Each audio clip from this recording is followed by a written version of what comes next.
just cut through your heart. The other side with Diane. Every title feels like a dare. Door creaks in your headphones.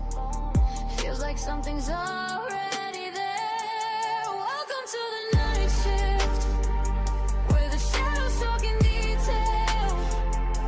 Scary little secrets in the pauses of each tale. If you feel a cold breath, you can blame it on the air, or admit you're not alone here on our channels if you dare.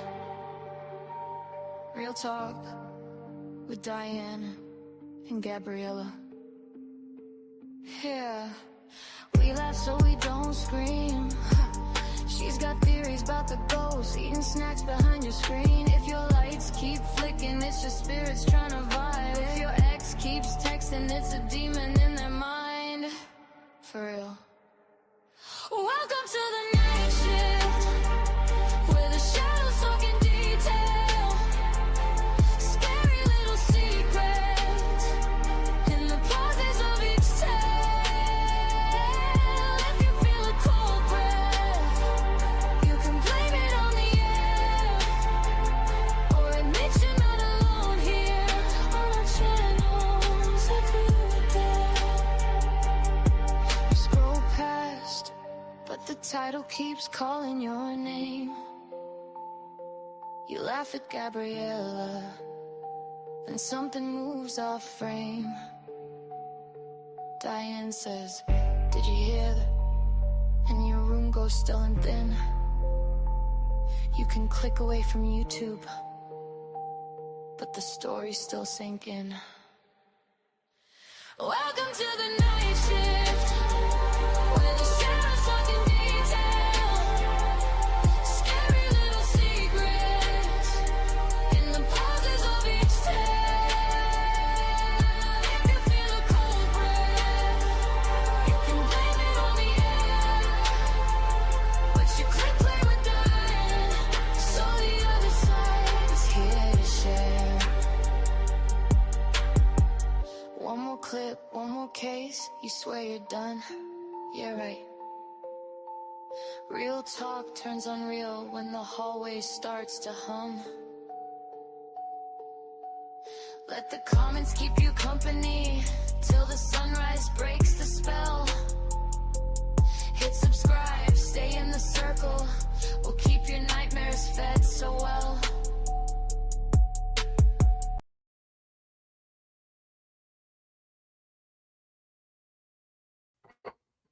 Well, hello there, and welcome to the night shift, where stories are told, conspiracies are discussed, and strange things can happen at any given time. Especially back there. Especially back And there. right here. Okay, we have a good night tonight. Well, I'm hoping. You guys might get a little bit ticked. I'll kind of go into that after the weather, which I don't know if I'm going to do weather hard at all. Do you think I should anymore? Like, I don't think anybody really even cares. We had rain today. We got to I need to bring 63. back the crazy weird. Yeah, well, that's for real talk. But we maybe the daily quote. I think I'll start with daily quote from now on. But we did hit 63 today. It's currently 54. It feels like 53. We're supposed to drop to 46. Clear skies, I guess, up until Tuesday. More rain coming, dip down into the 50s, and that shall be it. And I think we will do away with the weather starting on Tuesday's show. That was a burp of heartburn. Okay, for anybody that might not have gotten a notification, Abby did drop the last 40 minutes of our Masonic Temple video, which was pretty damn intense. And if you didn't know the backstory, I think since she dropped it today, she wants to give a couple days for it to get out, so we don't really give out any spoilers. I don't think it's going to be tomorrow night. I think maybe Monday or Wednesday we will go on Lurking Spirits Live and we will discuss that video. So anybody has any questions or anything, keep them for when we go live. It still boggles my mind, and I can't even imagine how Eric, what's going in his mind, because like we said 100 times over, he lost 3 whole hours of that evening. So tonight I'm gonna start the story, that the main story, and then I'm going to give a story that I wrote. Now, why I said you guys might be excited, you might be disappointed, you might be a little mad, but this is what's going to happen. The story that I'm starting out with is about the 11 scientists that either ended up missing or had passed away, all under weird circumstances and just like out of the blue. Some of them had ties with the show Ancient Aliens. And then when we get to my story that I wrote, it's not the full story. It's going to be a to be continued. So where I end, you're either going to say, okay, you can't just end there, and you're going to be mad, or you're going to say, ooh, a cliffhanger, like what's going to happen next. But it's going to tie into some things, which I can't say too much. So I'm just hoping that you enjoy the format that I'm going to do this by. And when I read it, I'll read it how I wrote it, but I will also add a little bit of my own extras in as I'm telling the story. The 11 scientist ones, I just really started hearing about this. It just, like everything I check into, it's click, click, click, and out comes this thing with the scientist, and it all seemed to stem around when David Wilcox ended up being deceased, and apparently there was a 911 call that he made. And the only reason why this story caught my interest is because it does seem to tie in with our chat that we had recently about the reptilians and the aliens and all the conspiracy theories and that around that. So that's what I caught, that caught my eye, my attention, that I thought, okay, this is something I think the audience would really, really like. Hi, Bears. Hi, Bears. Hi, Linda and Cactus and Ronan and Eric. Oh, my. So let's see. Oop, I'll delete my questions. Be right back. Hi, Kiwi. Right, the scientist. The Cactus. The past couple days, that's kind of all I've been seeing. It's been showing up on my feed, and it's just like, okay, what is going on here? So then I started reading a little bit more about David Wilcox, and then it said that there was a 911 call, and it's just, so we're going to start, and then we'll go from there. So what, there's shit starting out there again already? Yeah, weird sound. Our house is haunted. And it's scary sometimes. Okay. It do be. It do be scary sometimes. Really a reptilian. Yes. Okay, so I'm going to start with how ChatGPT, they give me a nice intro always. It says, in the past few years, something strange has been happening. Scientists, engineers, experts in some of the most advanced fields on Earth, dead, missing, or silenced. At first, it looked like a coincidence, but then the numbers started adding up. And just as people began asking questions, one man spoke out. David Wilcox claimed something bigger was happening. Now, David Wilcox is the gentleman from Ancient Aliens. The very next day, he was dead. Coincidence or warning? So, Dun, dun, dun, dun, dun. So here's what I got on this. And it's just like, just so much just weird shit going on, like involving all of this. Okay, it says some of the headlines was how conspiracy theories about missing or dead scientists went from online to completely to the White House, which I don't think they're going to get any action. What to know about the missing scientists alarming Congress. Comer warned something sinister may be behind the deaths.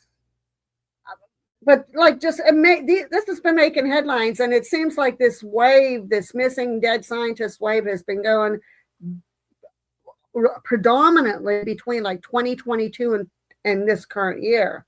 So what's being reported, these are the facts. Around 10 to 12 scientists and related personnel tied to NASA, Jet Propulsion Lab, Los Alamos and nuclear research, aerospace, and defense projects have either died or gone missing over the past few years. Cases include accidents with car crashes, drownings, heart attacks, different things like that, confirmed homicides, suicides, missing persons with no clear outcome. That's normal every day, but these were just happening too frequently and always around like these scientists or engineers and that's involved with coming out with new things that they're discovering. The FBI and US government are investigating whether any connection exists. Good luck with that. That's all I can say is good luck with that. Because when our government steps in, you ain't going to get no answers. Just more people are going to go missing, and I'm just hoping one of us don't end up missing between the Epstein thing and everything else. About talking about like Epstein or anything like that on the internet, because what if we find something out that we're definitely not supposed to say, and then we have people? Well, if we go missing, this is your warning. If we go missing. You know why. If you see something, say something if it involves us. Yeah, if you don't hear from us or anything for however long you've been trying to contact us, like, we're gone. Yeah. And this says important. Officials have not confirmed a pattern or conspiracy. Of course they haven't. But, people like us that check into it. Another one, excuse me, that has really been delving into it is Casper Site. He's been really in this, so I would suggest to watch some of his shows, especially about the UFOs and the reptilians and aliens and stuff like that, because... Which I do. I have so many subjects lined up for however long it takes. Like, it is scary because I do feel like we're digging into some stuff that other people have dived into and then they ended up missing. So like it is scary. It is scary, but we are a small channel, so hopefully I guess that's the time when a small channel is good. It doesn't get out there right now. What did Cactus say here? Let's see.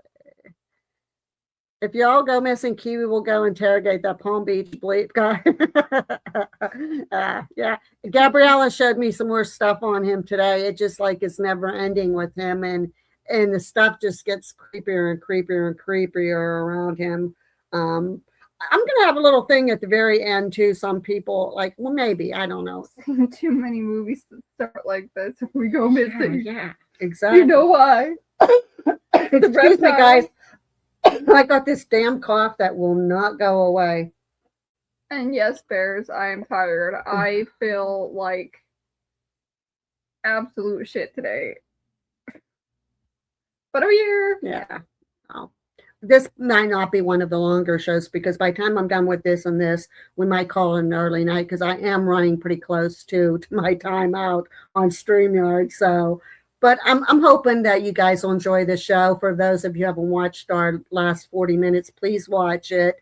We will discuss it maybe a little bit at the end of this show before we sign off. But yeah, we want to know your thoughts on that. I agree, Linda. Amazing someone wants to be an infamous guy. The thing with him is specifically they asked him on a news channel why he doesn't like change his look or anything like that.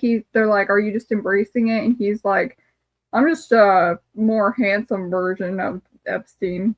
And he said that it doesn't bother him that people mistake him for him because Epstein was a bad guy and he's totally different. Well, to me, I would think that would be a reason to want to change something. So, Yeah, but we can talk more about that later too. So, key names in these whole missing and deceased people. The latest one, David Wilcox, just recently. UFO, ancient aliens type personality. He's not a mainstream scientist, but he did investigate into a lot of stuff, of course, on ancient aliens. He passed away on April 2026. They ruled it self-inflicted and unalived, which I think if I say it on our channel, I won't get flagged because, again, it's a smaller channel. I would be careful though. I don't know. I honestly don't know. He just talked publicly about the scientist's deaths. So that's kind of like the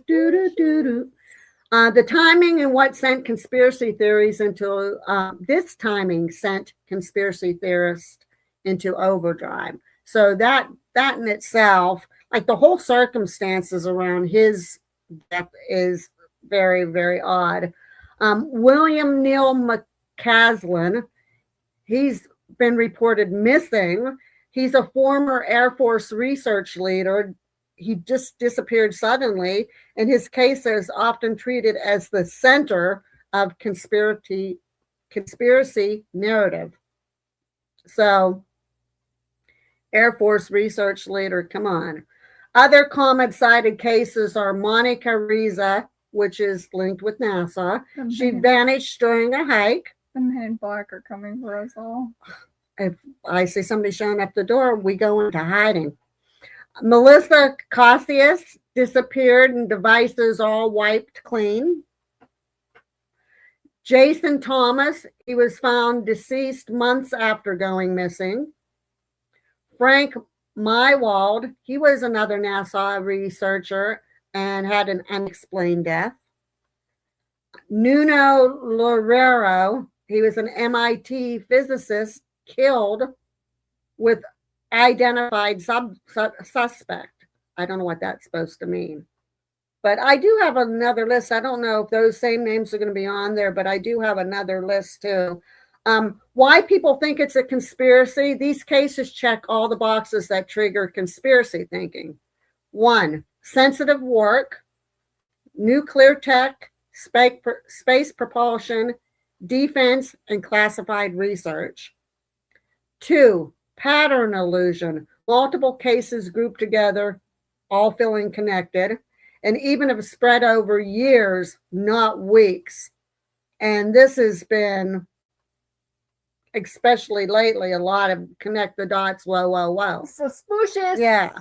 Number 3, UFO connection. Some individuals had aerospace roles, indirect ties to UFO discussions. That's why theories drift into disclosure silencing and alien tech cover-ups. And I've noticed, like Casper side, I even worry about him because he's been covering and he's really digging deep into it. He needs to watch himself. And the gentleman that he had on his show said, hey, I'm going to say this right now because I can't hide it anymore. And he says, if I'm gone after this, at least you know I came out and I told you what I know. But he's kind of thinking he's going to end up missing. Now, number 4, the timing with this Wilcox. Wilcox talks about deaths and dies the very next day. And that alone amplified suspicion of something being covered up, some kind of a conspiracy. Now, investigators and experts are saying that many cases have ordinary explanations like crime, mental health, accidents, blah, blah, blah, same old bull. Some victims weren't even scientists in the way they're portrayed. It doesn't matter. They were covering the story. They were pulling out stuff and digging into stuff that our government apparently didn't want anybody to know. And lo and behold, they're no longer here. Experts say this is a classic case of connecting unrelated dots into a narrative. It sounds pretty related to me. I don't know. What do you all think? The conspiracy theories, what people claim. You'll see these all over TikTok and YouTube. Scientists were silenced before revealing alien tech. Foreign governments targeting U.S. researchers. Secret energy or anti-gravity breakthroughs being hidden. UFO disclosure insiders are being eliminated. And zero confirmed evidence for there is zero confirmed evidence for anything, but again, they're saying that you can't connect the dots. I think the dots are being very well connected. Yeah. Reality versus story. The reality is a cluster of tragic but most unrelated incidents. Government is checking for links. Of course they are. Story. Coordinated silencing of scientists. Hidden tech alien knowledge. Whistleblowers being eliminated. So you tell me what you think. Like, to me, it seems to like a hell of a lot of connecting the dots, and they're there. Now, let me go. I have right here too another, let me see.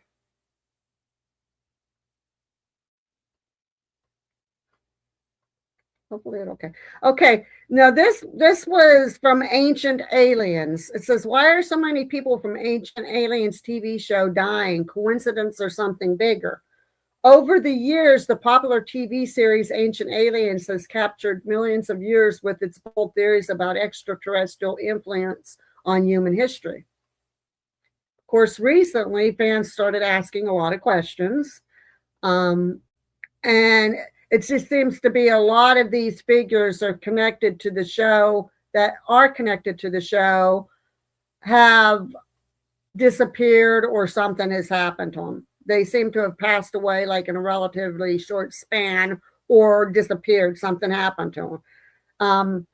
Let's see. Many of the experts featured on the show were already older than what they appeared on television. Historians, researchers, and authors often dedicate decades to their work.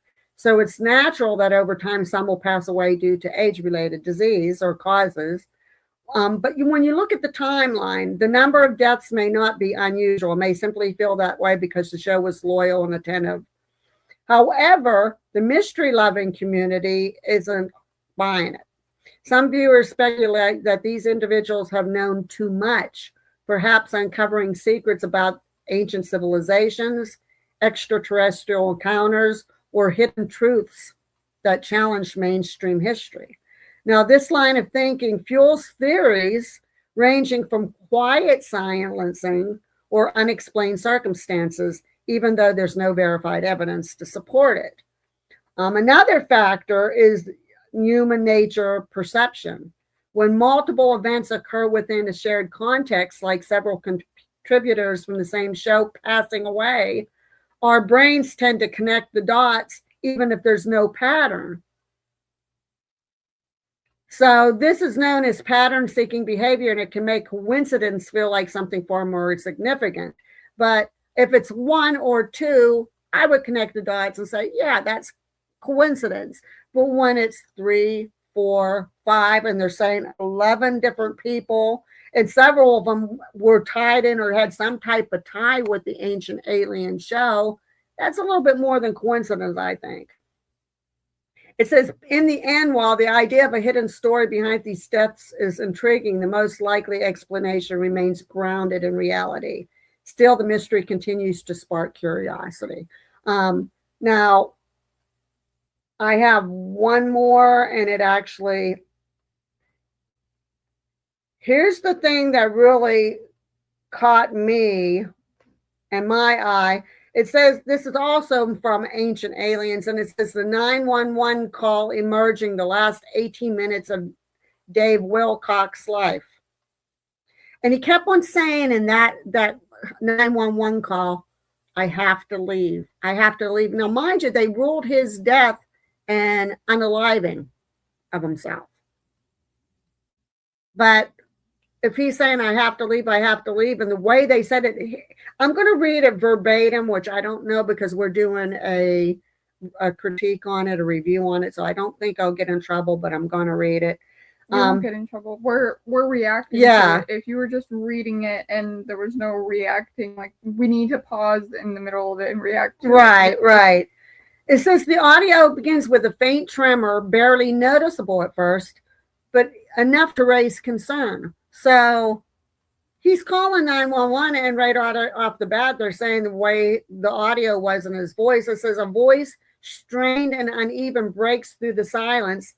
I have to leave, he says, repeating it as if trying to convince himself more than the operator on the other end. What follows is a chilling account of confusion, urgency, and unexplained sense of danger. So somebody that wants to off themselves shouldn't sound like they're in a sense of danger. That doesn't make any sense. So that's very suspicious right there. And I'm glad they played this. It says in the final 18 minutes, every second feels stretched. His breathing grows heavier, words come out fragmented, and the tension becomes almost unbearable. The operator tries to keep him calm, asking simple questions. His location, what he sees, if anybody was with him, but the answers are vague, scattered, and increasingly alarming. Now, this is what the 911 dispatcher said. So he mentioned something isn't right, shadows moving where nothing should be, sounds that don't match the environment around him, whether it's fear, disorientation, or something far more mysterious. It's clear that he believes he's in immediate danger. The repeated phrase, I have to leave, takes on a deeper meaning as the minutes pass. Leave what? Leave where and why? Why now all of a sudden? This is one day after he released some of the information on Ancient Aliens. I don't have any snacks. I have a cup of coffee that I was drinking and I was Snapchatting my man. Thank you very much. Listeners are left piecing together fragments of a story that never fully reveals itself. The line occasionally distorts, cutting in and out as though something is interfering.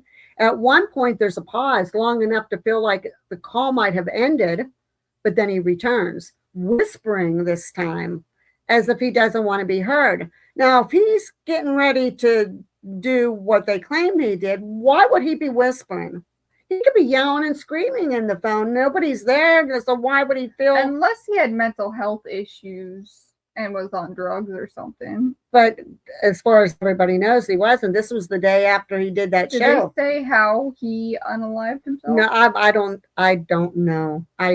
That'll be on part 2. That's when I said there's going to be a part 2, folks. I'm going to see what more I can find for Tuesday's show, but I don't know. Like I said, a lot of this just come across me in the last day or two, and I'm there like, okay, I wasn't sure. I thought we were just going to have an open chat session tonight, but I'm there like, wait a minute. I'm going to do this, and then I'm going to do my story. So there's a lot of questions to be asked here. It says the operator stays composed, guiding him through the basic steps, urging him to stay on the line. But something shifts in those final moments. They said his tone changed. It's no longer just fear, it's urgency with resignation, as if he knows something the rest of us don't.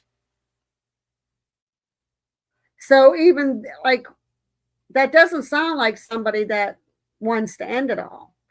And then silence. The call ends abruptly with no clear resolution, no confirmation of what happened next, just an open-ended mystery that leaves more questions than answers.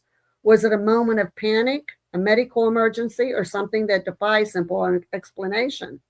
What remains is the haunted echo of those final words and the unsettling feeling that sometimes the scariest stories are the ones we never fully understand. So I'm hoping come Tuesday, I find the last 18 minutes, that actual 911 call, and we can play it and react to it, and then I'll have to find out too. Eric, do you know how he supposedly at all took his life? What's his name? Dave Wilcox from Ancient Aliens. Yeah, it's just this another one of those coincidences there that Or is it a coincidence that he just got done doing that show and talking about what he found, and then all of a sudden next day he's no longer here? Like, and this has not happened just to David Wilcox. This has happened to several people involved with revealing stuff. From a self-inflicted gunshot wound. Says after mental health crisis. Let me see this real quick. Well, on Tuesday, I'm going to see what more I can find on him if you guys want. If that's all you want to hear on that, I can come up with something else on Tuesday. But it just kept on coming over and over and over in my feed. And I'm there, wait a minute. All these scientists here recently that's disappearing. It says Wilcox was involved in an incident with the police response in Boulder County. Is that Colorado? Yeah. Okay, Colorado on Monday. Emergency services dispatched officers over speculation that an individual was having a mental health crisis. Deputies arrived at approximately 11:02 a.m. and made contact with a male outside a residence who was holding a weapon. Within minutes of deputies' arrival, he used the weapon on himself. He was pronounced deceased at the scene. So that has to have been after the 911 call then. The deceased was later identified as Wilcox, a regular contributor on Ancient Aliens, as well as a popular personality on YouTube where he amassed 520,000 subscribers. So yeah, so that, I don't know. It just seemed that It says, a statement released to the Boulder County Sheriff's Office, Wilcox's family said David Wilcox took his own life on April 20th, 2026, after a long struggle with depression and overwhelming financial debt. His family and chosen family hope his loss encourages more focused attention to mental health care access. well, we'll see. I mean, if he was depressed and everything, and that's definitely wouldn't be part of a conspiracy theory, but it has just the timing of it in particular, and the way that the 911 dispatcher explained the call. So that they must have showed up when he had the gun in his hand, and Yeah, well, so, that's what it says, yeah. but I'm looking at more articles to see if they match. yeah, and that's what I usually do too, to see how many articles actually match. So I don't have snacks, Linda. There's always some popcorn. I have nuts. Give me those. What are these? They're walnuts. Oh, They're not they're not pecans. pecans. They're not pecans, but they're good. I know. I'm a big pecan. Don't get me started with I wanted pecans. Don't even do it. pecans. I Don't thought they even were- start I me. thought that was a huge bag of pecans. I wish it was a huge bag of pecans. It's not though. It's walnuts. That's all I have. I'm sorry. Do your voodoo magic. Turn them into. I'm sorry. It didn't work that time. Damn it, Mom. Goodness gracious. So what do y'all think about that so far? Like, so that could explain for David, but it just, a lot of people are finding it ironic that it was the day after he exposed some new information on Ancient Aliens, and it goes right along with the disappearance and deaths, which a lot of the other deaths they said was like car accidents and heart attack, things that would happen normally any day, but they're just the time period on them, and it was right after they disclosed something that they had just encountered, including him. Just hours before he unalived himself, he said during a live stream on YouTube that he was against people taking their own lives. You don't get to resurrect. If you lay down your life, you're done. So please don't do that. Please don't be stupid. It's something you never want to have to go through. And again, natural is the only way to go, he said. See, that's even more suspicious. That's why I said I really want to check into it further. So Internet sleuths have dug up old posts from 2022 in which he said, "I plan on living, not suicidal at all. Just concerned about what happens when you prove God is real. This has led to concerns among his supporters and even lawmakers about something else that could be going on behind the scenes. His death becomes especially concerning since several scientists linked to space science and defense have either died or gone missing in the past few years." See, that's what I'm saying. I mean, even if he was depressed and everything, and that there's just, I don't know. It could be nothing. It could be that he was depressed and he, I don't know, even though, it's but starting to sound like a cover-up now. something. I mean, why would he say, "I've got to leave"? And why would he start whispering when nobody was there? Even if he was having mental, why would the dispatcher say that he sounded like he could have possibly been in real danger? Like, I'm kind of more or less going by what the dispatcher said on that call. I want to hear that call. I want to find that 911 call. I'm sure it has to be there somewhere. So it's just, there's just too much. It's another one of those things, like I've said before on our shows, there's too many question marks left. We want to take those question marks out and just put them as periods and close it, but there's just too many question marks. Yeah. So do you guys want to hear more on this, like on Tuesday or on a future date, or do you want just to be ended here, because we got tons of stuff we can talk about? It says Wilcock called the disappearances scary in his last broadcast. Wilcock also raised the matter on his final YouTube broadcast. "Every day that I have on earth is a gift and a blessing, and I am very grateful for that because frankly, people are disappearing. Scientists are going missing now," he said. The author said it is a little bit scary and they're going to investigate this. The president himself is saying they're going to look into this and see if anything's going on. I don't know, guys. What do you think? This is very What do you think? Do you want us to check into more on this, or do you want to just try to come to your own conclusions yourself, or like, where do you go on this, and what do you think about this? Yeah, it's this is very suspicious now.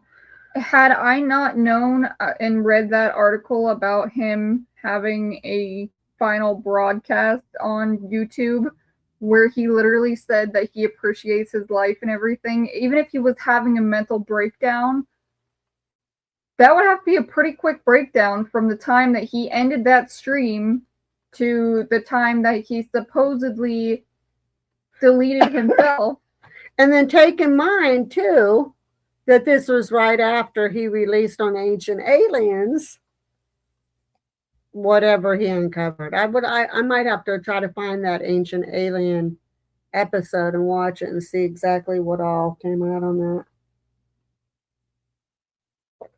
So I think what I'll do is I'll see if I can find more stuff. I'll do it on a future day. Maybe not necessarily Tuesday. I'll just do a part 2 if I can find a lot more. But I do want to get that 911 call if I can. It would be I'm not wishing it on anybody, but if anybody else disappears or passes away between now and that time, that's going to even be more fuel to it's more than a conspiracy theory, that something is going on that's insane. So I'll dig into it, and like I said, even if it's not Tuesday's show, I will see what else I can find. The statement shared that Wilcock grew up in whatever that is, New York, Schenectady, that where he had an imaginative inner life and a deep curiosity about telepathy, lucid dreaming, the occult, palmistry, and the predictions of Nostradamus. I have a curiosity about Nostradamus fascinates me, but it's just like a lot of other things. It depends on how it's deciphered, and some people think that they deciphered it right. The only one that knows what Nostradamus' quatrains really meant was Nostradamus himself, and he is no longer on this earth to tell us what he meant when he wrote the quatrains. So That is a fascinating subject. it is. It is. So we will find out. We will go into see what we can find. And then you will have, you don't know what your topic will be next Thursday yet, right? Or do you have well, kind of an idea? I have quite a few ideas, but I'm trying to. So the one that I was talking about before, which was the man that was kidnapped by dolphins. Okay. I do want to bring that one up because I think it's interesting. It's in Florida, so I mean it could possibly just be a crazy dude, but the things that happen after this man says that he was kidnapped by dolphins is the crazy part. I watched an episode last night at Pennsylvania, good old Pennsylvania. I had not known. I think it was in 1985. No, 90. Eric, do you remember what year that episode was from last night? I don't think he can hear me. Well, he should be able to hear. The episode was on Mr. Ballin, and it took place in Blairsville, Pennsylvania, which is like not even half an hour away from us. And I'm there like, when they said Blairsville, and he's going on with the story, and I'm there like, they can't be talking about, or why am I saying they? He can't be talking about Blairsville, PA. And next thing you know, say, in the small town of Blairsville, Pennsylvania. And they're like, whoa. I'm reading more and more information that's just making it even more suspicious. Well, go for it, because I still got a little time, because this one's not, the story that I wrote is 1, 2. What day did he die? It was A couple on the days ago, 20th. yeah. Okay, so he made a post on the 18th of April saying, "My dear family, I'm not yet sure if I'm doing a show tomorrow. I've had some very intense stuff going on this weekend. Either way, I want you all to know how much I love and appreciate you. Always remember that the Creator is within and we live in a loving universe." That almost sounds like a note. To me, it sounds like he knew that, Or he something knew was going something. to Yeah, happen. yeah. That's what I'm saying. It's either one of the two things. Is right. So I am very grateful to all of you for your love, care, and support. Barry said, wait a minute, what, the mammal or football players? She's talking about What? dolphins, the mammals. The animals, yeah. Imagine the football team. They kidnapped this guy. What did they do to him? This guy is traumatized. That's the other part of this story. Oh my Lord. Oh my. So The YouTube personality returned to X the following day, writing, "I slept miraculously well last night and decided to go live today." well, we'll look up more on that. I have okay. It's sounding more and more not Yeah. like a. If I don't have it on this Tuesday show coming up, I'll probably have it on next Saturday's show, unless we get a pop-up investigation or something. We still know, keep in mind, that last 40 minutes of the Lurking Spirits, our investigation there at the temple, we still have a camera that we have to go through yet. That was a still camera we had set up on by some steps. I don't know if we're going to find anything on it, but even if we don't, we will still edit and clip some of the things off. Who knows, maybe something will show up on there that we don't even know about, just so that you know that we did get and film that. So yeah, it's like he thought something was coming for him or something like that. Like it piques your curiosity, and you're like wonder, like, and it ties in again with all these missing people that happen in really not that long of a period of time. So Okay, you guys want to hear the story. I don't know if you guys are going to like it. It's going to end on a to be continued. I told Tom that and he laughed. He said, "You going to do that to your fans?" I said, "Hell yeah." I'm going to do that. So I don't know if you guys will like that or if you won't like that or not, but I don't have a title for it either. But the second part, when I end it, when I do the second part, there will be like a big twist that ties in with some stuff we had discussed, and it'll all come together at the very end. So, but okay, like I said, I don't have a title on this. Now, I'm going to read from here, from what, if I can decipher because I wrote it real fast, and I will do just like if I'm talking to you too in there. So it'll be read and me talking. So, again, no title. Back in the early 1900s, a young couple, the Petrys, decided they wanted to move to the country and live on a farm. Michael and Margaret, and they used to call her Maggie, checked out many places but wanted that perfect home. So when they finally came across a big, beautiful farmhouse in a small rural town in Pennsylvania, it had 20 acres. It had 5 bedrooms. They thought this was going to be the perfect house. So to describe this house for you, besides the 20 acres of ground and big farmhouse, it was almost kind of like one of those barn type buildings. 5 bedrooms, had a huge dining room, had an open kitchen with an island right in the center. There's a big walk-in food pantry in there. And in the dining room, there was a really big, beautifully carved dining room table that the Amish had made that they had left there with the house. There was a living room. The living room had the real high ceiling, since it was kind of made in the barn-like style, that had a loft, and there was steps going up on either side leading up to the loft going to the second floor, which led to 5 bedrooms and 2 full baths. Absolutely beautiful house. They fell in love with it. They looked it over. This is it. And what made it even more perfect for them is that Maggie had just found out that she was expecting their first child. So moving out of the city into the country, farmhouse, they could grow their own crops, they could have their own livestock. It was just like the perfect start for a brand new family. So as time went by, the Petrys settled in and established a successful, thriving farm, and they welcomed them 2 more children. They had another daughter, and her name was Cecilia.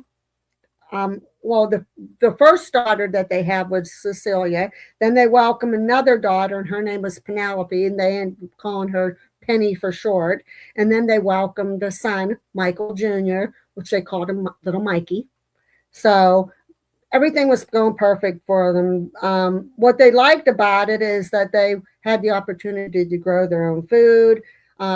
In one part of the 20 acres on the left-hand side, they made an orchard, a fruit orchard, and they had apples, pears, cherries, and plums, all kinds of fruit there. On the other side of the farm, also on there, they had berry bushes. So they had like blackberries, strawberries, raspberries. They had all kinds of pickable berry fruit. On the other side of the farm, that's where they had their big cornfields and their potato fields. And then they had their big garden there where they had their cabbages and their lettuce and their radishes and carrots and onions, just like most typical farms had. So they had 2 big sheds. And the sheds the one was for all the farming equipment, and the other shed had their livestock. They had pigs, they had cows, they even had some horses there. They had a big hen house, so they had their own chicken and they had their own eggs that they were able to get. So they produced all kinds of stuff there. They had fresh eggs and everything, and they were doing so well, and they just absolutely loved where they were living. Now, every year since they bought the place and they were thriving and doing so well, they would go down. Leading to their house was like a long dirt road, and it would lead to their house to like, it was like a private setting in the back.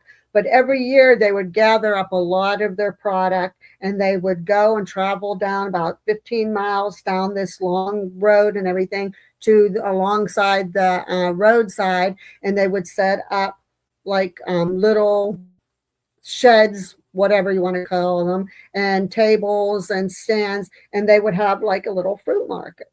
And every year, like clockwork, their goods went so quickly. It was much success. I mean, they sold their fruits, they sold their vegetables, they sold homemade goods like cookies, cakes, pies, pastries, bread. Successful every year. No problem. Money was coming in, happy, jolly, just they did this for like a whole week.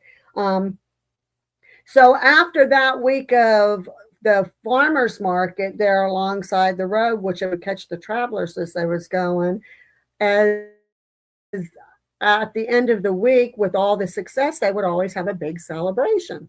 And by having the celebration, they would all go and take some of the money that they had made. They would go out somewhere. They would have a big dinner, celebrate their success, be a happy family, continuing to start planning for next year.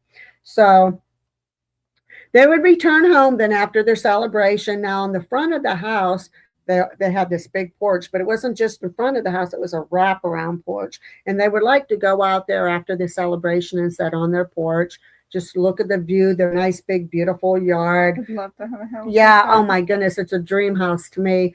See their, orchards there on the left-hand side, their nice, thriving farm on the right, and watching their chickens in the hen house and everything, and seeing sometimes they go out and maybe take the horses for a walk around there, out in the back and everything, just enjoying life at its best. And they was thankful for everything that they had, and they would look at each other and felt like, my goodness, I'm blessed with such a beautiful family. So life was going really, really well for them. Now, around the time that the daughters reached their early 20s, the girls wanted to help their parents and release them some of the burden that they had. Now, the parents, mind you, they weren't really old at that time because, they were a young couple when they started their family. But by the time the girls reached their 20s, they would have probably been in their early or late 40s, early 50s, still young. But when you're working on a farm life is pretty tough. And it does put wear and tear on you and make you look older quicker than what you normally would be, because farm life, you're up at the crack of dawn, you're already starting all the farm work, and you're out and going. You take 20 plus years of doing that, it's going to take its toll out on you. So Celia and Penny said, we're going to give mom and dad some release here. We're going to tell them we're going to do the farmers market this year for them. So they sat down and they had a talk with mom and dad, Mike and Maggie, and said, hey, you guys, you've done all this for us for all these years. We're going to return this. We're going to do the favor. We're going to help you out. You sit back and relax for that whole week. Mikey can stay home with you and help tend with some of the chores and that around the farm and help you with the minor stuff like that. Or not all minor, but like the plowing and some of those chores. But you just kick back and relax, and we'll go out. We'll take care of the farmers market. Now, the only thing that they need to do with farmers market is they needed to pack up all their goods, take them out to that side of the road where they set up. Maggie and Mike Jr. would help set up the little sheds and that and the stands and everything and help them unload the stuff. And then the girls would stay there, sell the product, see what they could do. And Mike and Maggie and Mikey would go back to the farm, leave the girls alone, tend to the farmers market.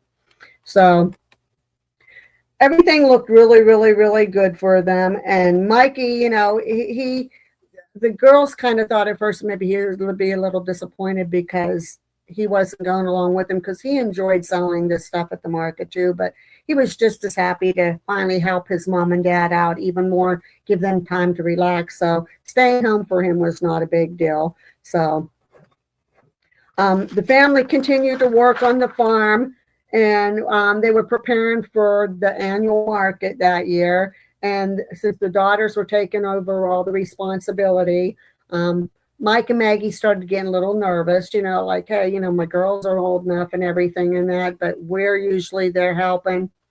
But you know what? They can handle it. I'm proud of the girls. They're going to go out and do it. They were looking forward to it, and they knew it was going to be a big responsibility for them. But being the parents that they were, and that they're happy for them, said, okay, we're going to let you do this. So as the dark grew closer, the family gathered all the fruits and vegetables, eggs, farm goods, all the baked goods and all that. They packed them up, and they were getting ready for the event, which was like right there coming up. So everything was neatly packed aside and everything. And when the day came for them to go, they put it in the truck, they put it in the car, they went with the girls, they went to the road, they helped them unpack, helped them set it up. They were on their way back home. Now, what they all had to do is, at the end of each night, since it was for a full week, at the end of each night, they didn't need to break down the stands or anything, and that they just needed to get and secure some of the things that wouldn't go bad or anything. And they could do it in the little sheds and that, and lock them up and secure them. But like the breads and different things like that, they would package them up. They would bring them back every night, and then the next morning they'll open up for like 11 o'clock in the morning. They'd repack them up, take them back to the stands, and get ready. So everything was really, really going good, and they had to be done. The Petries, when they set these farmer markers up, they opened up at 11 o'clock in the morning, but they always closed right before dark. And it was always about an hour before, so they had enough time to pack everything up and get home before dark. So they wasn't out there with travelers going by and that in the dark. So they remembered how very exciting the girls were after returning home from the first night. They came home, and they didn't want to stop talking about what happened on their first night. They said they met so many wonderful people. They got so many compliments on the food and on themselves for being such nice girls and how sweet they were. And Maggie and Mike said that they could not wait to return the next day. That the girls said that they couldn't wait to return the next day. They were so proud of the girls. So they told Cecilia and Penny that this year's celebration would be extra special since it was the first year they were able to do it. Now, they usually had, after the week, it would be like Monday through Friday, and on the weekend is when they'd go out and celebrate. So they thanked the girls for their help and thanked Mikey for all the help he's been doing with them on the farm. And even while during that time away, Mikey helped birth a new little baby pig on the farm and was all excited about bringing a little new piggy into the world. And he did all the chores and everything by himself, even went out and plowed and all that. Had his parents just relax, take it easy. As each day passed, the excitement of each day never ceased for Cecilia and Penny. On the fourth day, Maggie wanted to have a very special meal plan for the kids. Now, they all loved lasagna. So she decided she was going to make a big old batch of lasagna for them and have it ready. And she prepared the meal, and she even had fresh salad from the lettuce and that they picked from the garden, and tomatoes and all that good stuff that you add to your salad. And she even wanted to make fresh garlic bread from homemade bread to go along with it.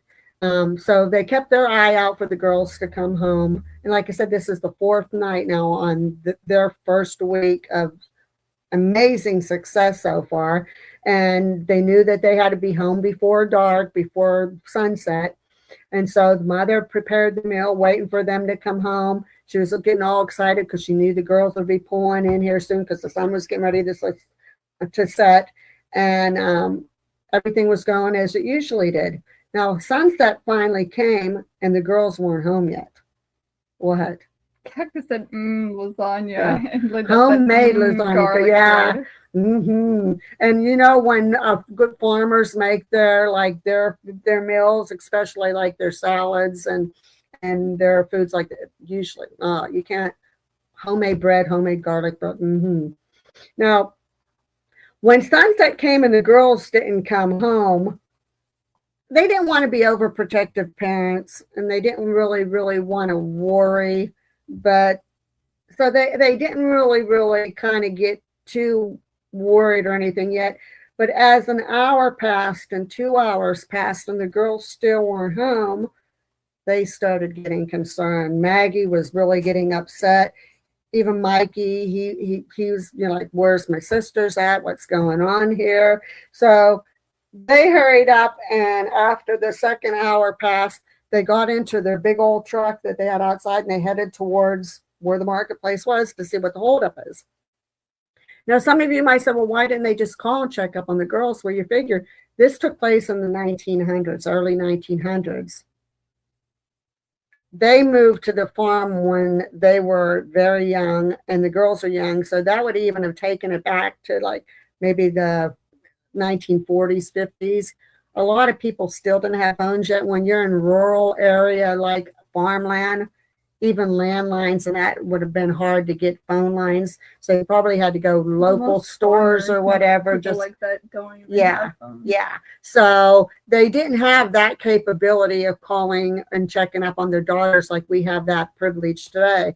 So they headed out towards the marketplace. And like I said, it was only about 15 miles. They drove down their long dirt path that led up to their house, down, and they hit the main road, and it was just a little stretch out from the main road because they didn't want to be too far from home, but they wanted to be where the main access was, where they could get the travelers and everything as they was passing by. What traveler, if you see a nice marketplace, a farmer's market set outside, watermelon, you know, fruit, fresh baked bread, fresh cakes, you know, you're going to stop. You know, it catches a fruits, it catches your eye. So they traveled out there to the alongside the road. Now, the first thing that they noticed when they got out is they saw the girl's car there, and they saw the stand there, but they didn't see any signs of the two girls. Now, they're like, well, where are the girls at? So they kind of started looking around, yelling out and calling out for the girls and everything. And they see that some of the stuff was starting to be packed in their vehicle, but a lot of it was just still out in the open, not even packed up yet, and no signs of the girls anywhere. So where's Cecilia and Penny at? Maggie lost her shit. Like, my daughters, where are they at? There's no signs of them. As a mother, she was starting to freak out. She was starting to panic. So Mike tried to calm her down, said, like, hey, wait. Maybe they went out. Maybe they had to use the restroom and they went down in the woods or something. Let's not panic yet. So they started looking around. No signs of them whatsoever. And it didn't look like there was any signs of any kind of struggle or foul play or anything like that. But it got to the point they couldn't find the girls. Mike started panic then. And so he says, okay, Maggie, get in the truck. They headed off to the sheriff's department. They're like, okay, something's not right here. These girls should have been home. They never just take off out of the blue. And they certainly wouldn't leave all of our goods out there alongside the road and their car. So Maggie kept on saying, this can't be real. Like, what's happening, you know? And of course, when they got to the sheriff's department, they reported the girls missing. And she's saying, you know, this is not real. This isn't happening. And then, like normal parents, and then the guilt set in. Normal parents, well, good normal parents. I know if my girls was missing, I would turn around and blame myself. Like, why did we leave these girls? They're only in their 20s. Yeah, they're old enough to be on their own and responsible, but we should have been there with them. You know, you go through the whole drill, like, why didn't I do this? Why wasn't I there? Why didn't we go on occasion since we were just sitting here relaxing and check on them? But they had no reason to check on them because for the first 3 days prior to that, everything went smoothly and everything worked out fine. So they go to the sheriff's office, they report them, and they said to themselves they didn't know what they were going to do, and of course they were so panic stricken at that time that they said, when the sheriff said that they would go out looking for them, they said this is probably the toughest job that they've ever had to do, and that was to report the disappearance of their 2 young daughters. So right now, that is where I'm ending the story.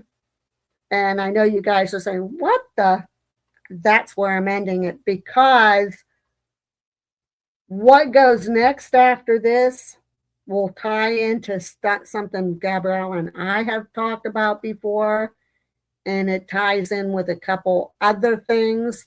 And if I say any more, it'll give how the outcome is way. Which is interesting because I want to know. But that is the ending. So the girls right now are missing. It's been reported to the sheriff. I know it's not like, even though I didn't write it down, I know what direction this is going in. I know what the ending is going to be, even though I don't have it written yet. And it will kind of, I think, shock you guys how it's going to end and how it ties in with something Gabrielle and I have talked about. So I hope you like that story so far. Like, I know it's not really that exciting and that thrilling, but it was a like, dun, dun, dun. And so I hope you enjoyed that. That will be, I will finish that part of the story definitely on Tuesday's show. Unless you want it for next Saturday too. If you want it in the British accent, Tuesday show. Tuesday. No, say choose. Tuesday show. It's Tuesday, It's Tuesday, isn't it? I bet Diane brings out the cake cuts and takes it back. That was a good story. Thanks for the cliffhanger. Oh, you're welcome. You're welcome. Wait till you see how the direction that it's going to go. You guys can kind of come up with your own conclusions on what happens with the girls. Monkey was in here the whole time. Monkey was hiding. Anything he was until that hiding. How dare you? Like, come on. Like, he was one of those silent lurkers. That, okay, what are you saying? What's coming up next? He's one of those. Tell us if you brought snacks. Oh, Monkey, did you bring snacks? Like anything chocolate? I haven't had. I'm still looking for my Hershey's Kisses, guys. For some reason, they just like got up and disappeared. And if I don't find them soon, they're going to melt. You described the farmhouse so nicely. I want to live there. Oh, thank you. Too. I know. That's kind of like one of my dream houses. And what brought that to me is I can envision in my head a young couple that just finds out that they're expecting their first child and having this beautiful house that kind of looks like a barn, but it has a big loft inside and there's 2 staircases going up, and you can overlook from the loft down into that nice room down below. And Monkey said, I had some chocolate Fruit Loops. Chocolate Fruit? Did they make chocolate Fruit Loops? That actually sounds really good. That does sound good. I bet you. No, I finished those up. Damn. Those chocolate things that we had in our last Universal Yums. Oh, I chomped them all up. Those were good. Rude. Those were good. And disrespectful. If I don't eat them, your little bitey ass would have grabbed them and eaten them when we were taking shows. Bite your finger off. Bite it. I just bit my. See, that's what happens. Ow. I need to make Jell-O, and I think maybe tomorrow I gotta make cookies. Ronan said, "I'm the master lurker." You all are the master. Well, actually, Linda's been the big master lurker from the get-go, but you guys, I'm telling you what. I think he said that because he barely spoke. I think he said hi and then he pretty much disappeared. No, guys, too, I want to encourage you. And even if it's not your story, talk to some of your friends. I want, like on Saturdays when we do our night shift episode, like tonight's episode, get some of these stories like paranormal, strange and unusual, whatever, either your own story or from your friends. Send them to me and I will read them on our show. Like, I want people to start submitting, just like, and I'll do some more of my own stories. I'm sure you guys, when you see the turn that this is going to take. Yeah, they lurk when they work. They lurk when they work. I have some too, just haven't tried that. So I really want to try that now. See, That I sounds like really Fruit good. Loops, Me too. and I just like eating them out of the You know what's box. funny? There is a challenge that people are doing. They're like, oh, the different Fruit Loops have a different taste, which I believe because I have tasted them before and they do. Better for the better or for the worse? For the best. But what people are doing now is they're getting a dry bowl of Fruit Loops, they're putting a blindfold on, and they're saying, what flavor is this? Oh. And you're supposed to like know immediately what You know what flavor we that can is. do? Okay, guys. Here's the thing. I just saw this today. It was on a reel. I think it was a TikTok reel or something. No, be afraid. I'm No. I just need to wait till I have enough money to get it. It's only like $20, but I'd be po right now. So afraid. there's a game out there, and I saw them playing it today. And you and I are going to do it on the show. It's called. You can look it up, so you can have a one up before we do it. It's called Marshmallow Madness. And what it is, do you remember that game Pie Face? Yeah. There's a little thing that you put. Eat as many marshmallows. It gets better. There's this little thing you put your head in, but alongside of the thing you put your head in, there's this like cloth that comes out, and there's those little tiny hands hooked to it. I was supposed to grab them. And there's a thing that it makes the hands work. So you have your head in there and you got these little tiny hands with this little lever on it. And there's a thing sitting in front of it and it has marshmallows in it. And there's a ball. And you knock the marshmallows from the bowl into the little bowl, into the bigger bowl. And then you get with these two levers and you get these little tiny hands and you put it in there and you try to pick up these marshmallows. And you see how many you can eat, like who can get and pick up the most and eat the most. We could do it with Fruit Loops or something like that. Even if I'm sure that you can, if you can pick up marshmallows. I don't know if it would work though. You can check. Some things are like made for specific. Well, we things. can experiment around, but don't you think that would fun? Even if we use the mini marshmallows. You know what? And you use the mini marshmallows. We're not talking about big marshmallows. You use the mini marshmallows. You know what I've been seeing everywhere that I think would be a really cool challenge to do? Uh-oh. But it has to be a warm day outside. Uh-oh. So you put a blindfold on. Somebody has 7 drinks. And when you're with your blindfold on, they throw it at you. And you're supposed to figure out what drink it is. That's wicked rude. You're just supposed to taste what drink it is. You mean like take the lid off the bottle and kind of like fling fling it it at you. It's a fun. I'll have to show you the videos. They're here's fun. the thing: is the weather's starting to improve. Although I think at the end of next week we're supposed to dip back down into the 50s again. When the temperatures stay in the 70s and it stays nice and clear out, we are going to do a couple of our episodes outside on the porch. So if we wanted to do something that gets a little messier, that we would be able to do that. I think we could do that. But don't you think that marshmallow thing sounds good though? With the little hands? Gabby, I love your passive aggressive game idea. See, it's fun. I need to show. I'll send you a video of it, and I'll send you a video of it so you can see. Okay. But it's hilarious. It's usually like a husband and wife, or there was We'd have to have somebody filming it. Yeah. There was a father in one of them, and his kids were laughing their asses off in the background, throwing stuff at him, and he was tasting it. And he's like, "Oh, what is that?" Wow. Because some of them were not drinks; they were condiments, and he was trying to figure out like what the hell it was. And one of them was the like texture of Worcestershire the sauce. condiment would be kind of like in itself, but yeah, that would be cool. One That'd of be them fun. was like Worcestershire sauce. He was like, "Oh, what is that?"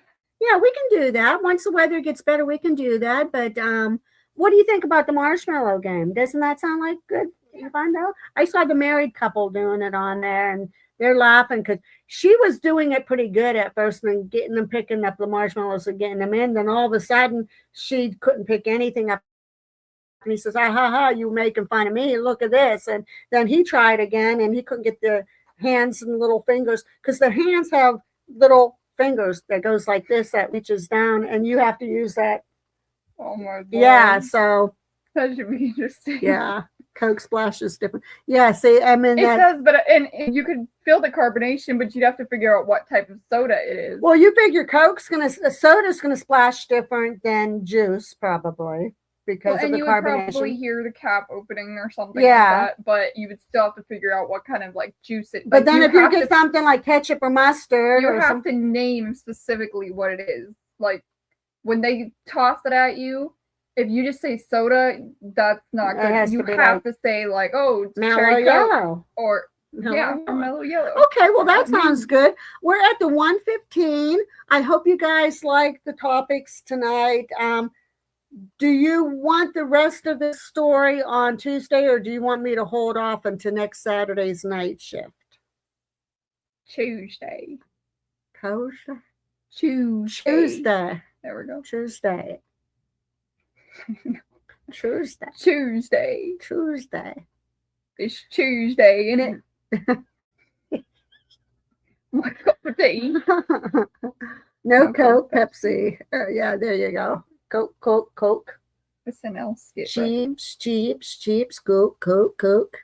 Okay, cool. So I will. So Tuesday is it, or is it going to be next Saturday for night shift again? Let me know before we go. Tuesday. So you want it on Tuesday? Okay, it'll be Tuesday. It's Tuesday, isn't it? I want it to be there.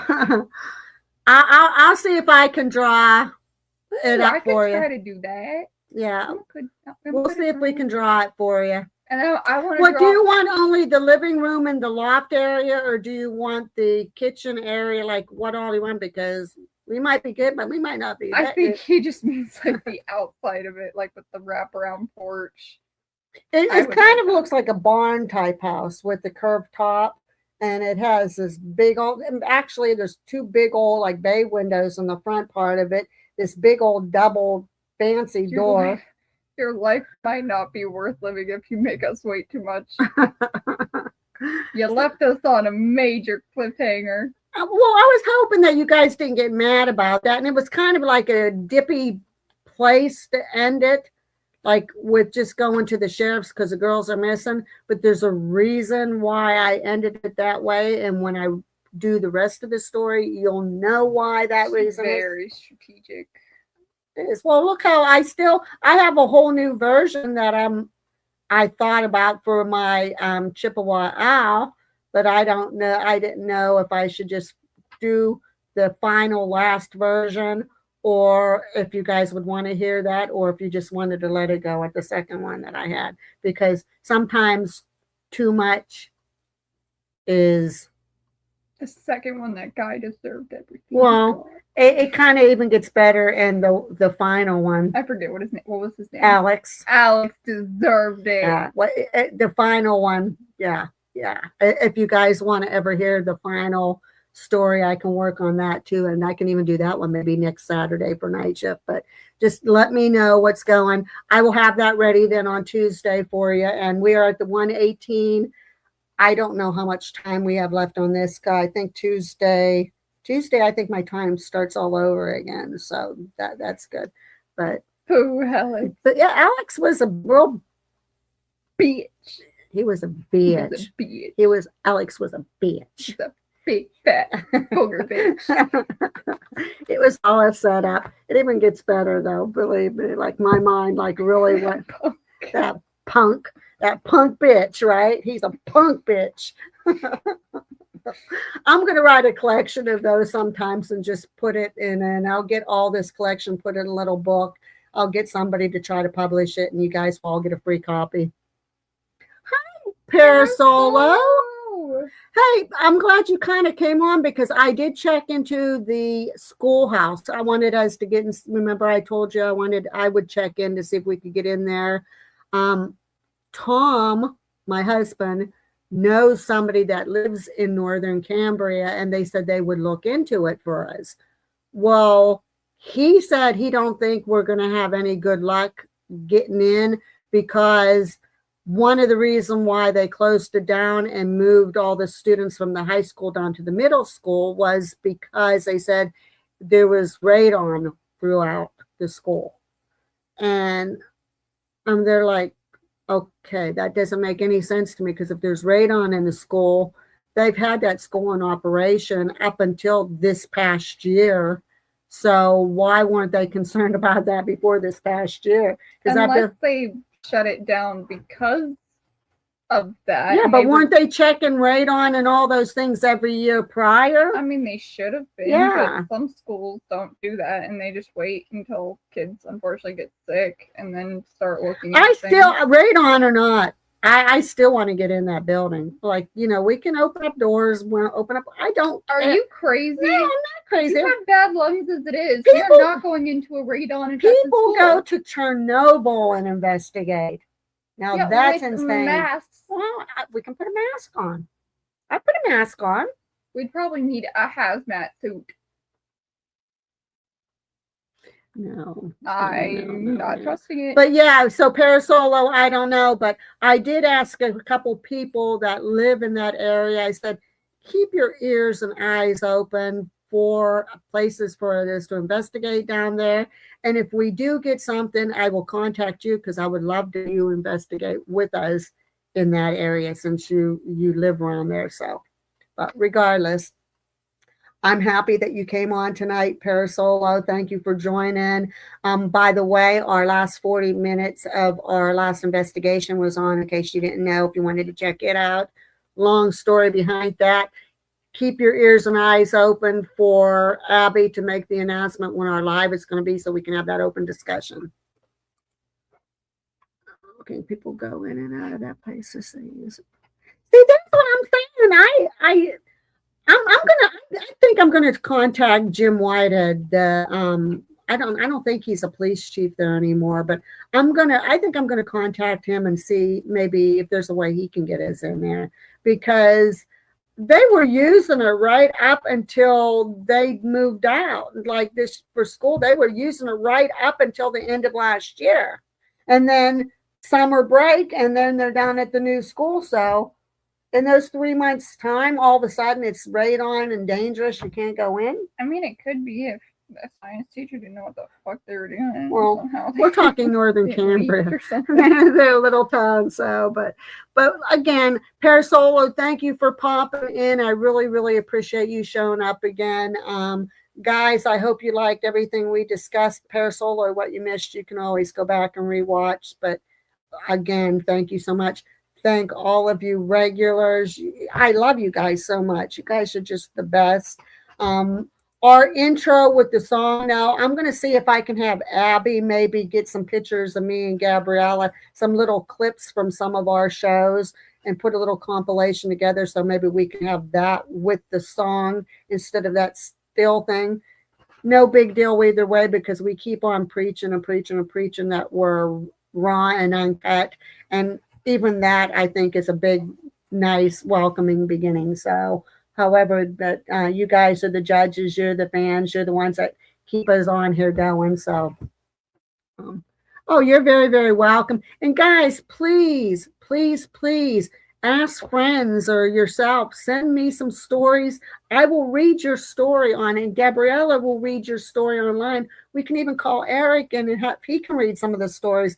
But start we are thinking of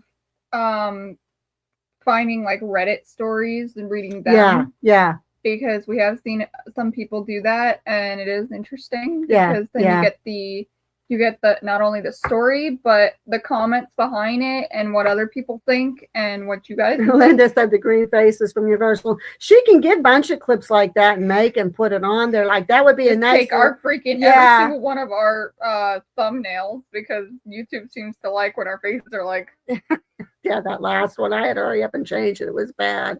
But we'll see what we can come up with. But then again, like I said, we are raw and uncut. So but I'm just glad you guys enjoy the format. And we will be coming up with some new things as time goes on, like game night, playing a goofy game like that.